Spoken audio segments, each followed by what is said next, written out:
Lyrically, I'm a lyrical miracle. Individually, I'm a spiritual individual who likes to swim in swimming pools while you're sitting on your sitting stool. Hate on me? Nah, I got this game on lock. I'm making birdies and you not. Swag, something we all golfers got. You either got it or not. One shot, fairway, last hole, birdie to win. But see, I train mentally and physically for this. That's why I'm a champion.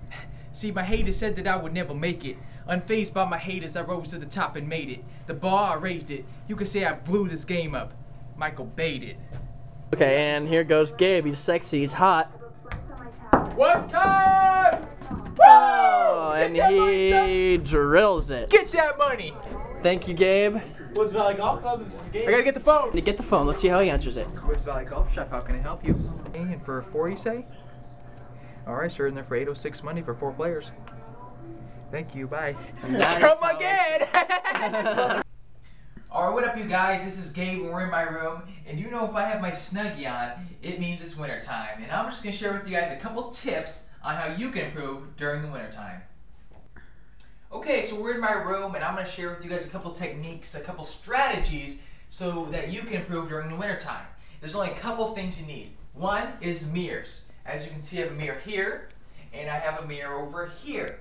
Okay, another thing you're going to need is somewhat of a high ceiling so you can somewhat swing your club. And you're also going to need a putting mat, as you can see right here. I have a nice little putting mat.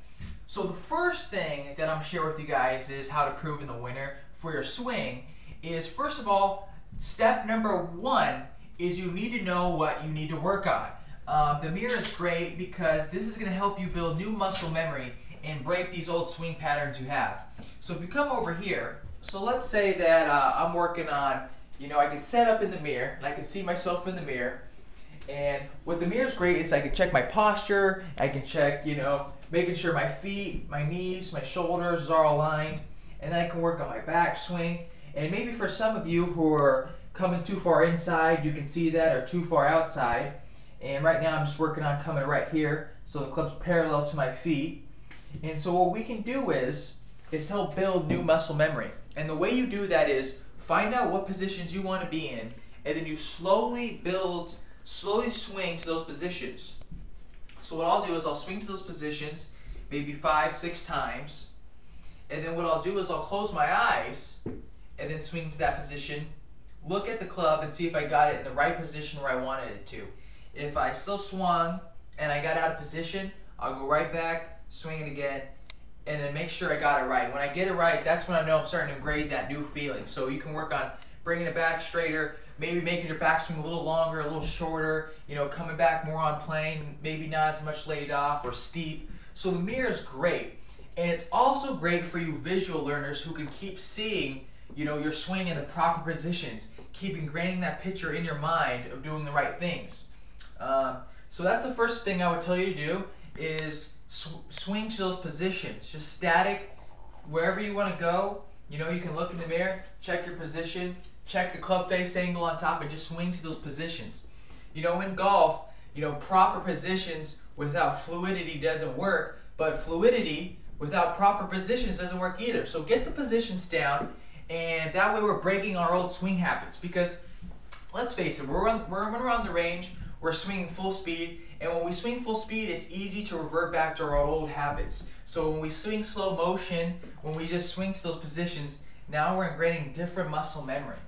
And by swinging slow motion as well, swinging slow motion through the mirror, we're going to get a different awareness for the club and our bodies. And I'm telling you, you're going to learn to feel a lot more slow motion swings.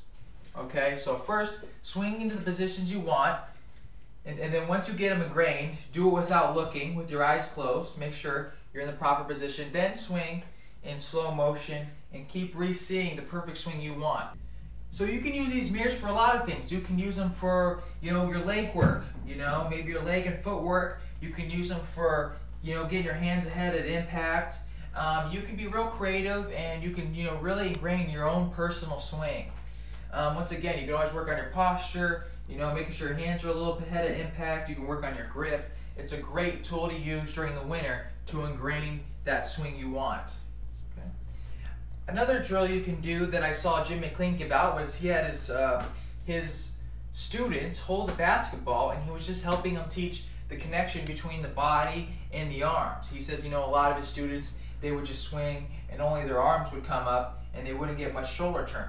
So he says you always want this ball out and going with your chest. So, you know, in the mirror, you can check your swing, making sure your shoulders are swinging with your body, you know, right there at impact, right there and all the way through. So, you know, you just, good connection with the ball in your, oh, geez. There's just good connection with the with your arms and your upper body. So, you know, you can just be creative and you can have fun.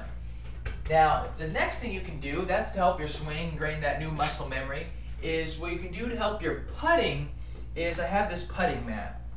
Okay? Now, to make a putt, technically you need to do 3 things to make a putt. One is you have to be able to read the greens. That's the first thing. Secondly, you have to be able to start the ball on your line. You got to read it and then be able to start where you're reading the putt go. And thirdly, you have to be able to get the right speed. So it's reading the greens, starting it on your line, and having the right speeds. That's the 3 main things to make any putt. And obviously you can misread a putt and still make it, but technically those are the 3 things you need to make a putt. So with this putting mat over here, as you can see, now obviously we can't read this mat, but because it's a straight putt, and it's a straight putt every time, but this will eliminate one of the factors. This will help you ingrain a stroke so you're able to hit many putts, straight putts in a row. So I'm going to show you how this thing works. So I'll get some balls over here. Okay, so here's my putting mat, and what this is going to help ingrain is that straight back, straight through stroke, or that arc stroke. But what it's going to help you ingrain is not being able to pull or push putts. This is going to help you start it on your line, which is one of the factors to making putts on a real course. So this is a straight putt every time, and you can just set up to it.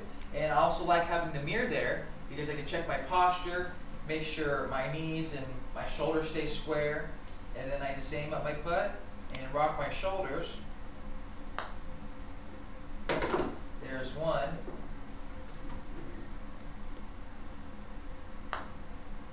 There's 2. Let's see if I can make the 3rd one, okay?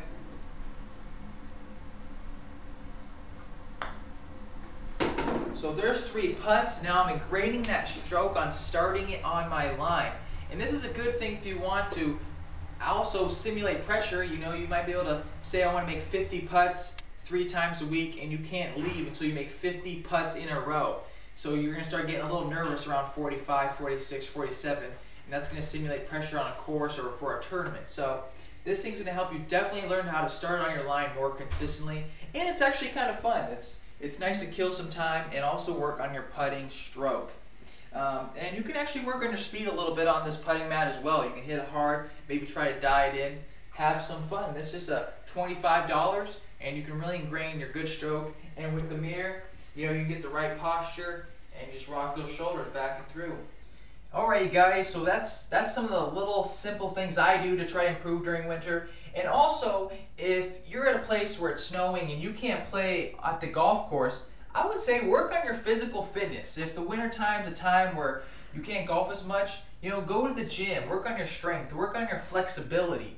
Then when you come back, if let's say you work out for a month, you work out for 2 months, you know, you're going to come back, you're going to swing that club, you're going to feel a lot more speed, you're going to feel a lot more support, a lot more stability, your balance is going to be better, and that's going to help your golf swing tremendously.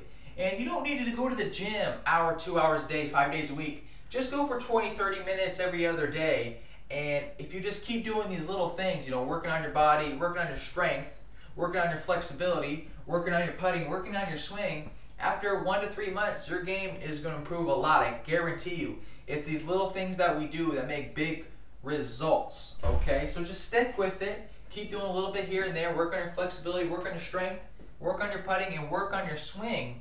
And that way when the sun starts coming out, you're going to be astounded by how much better you are with just doing simple little things consistently.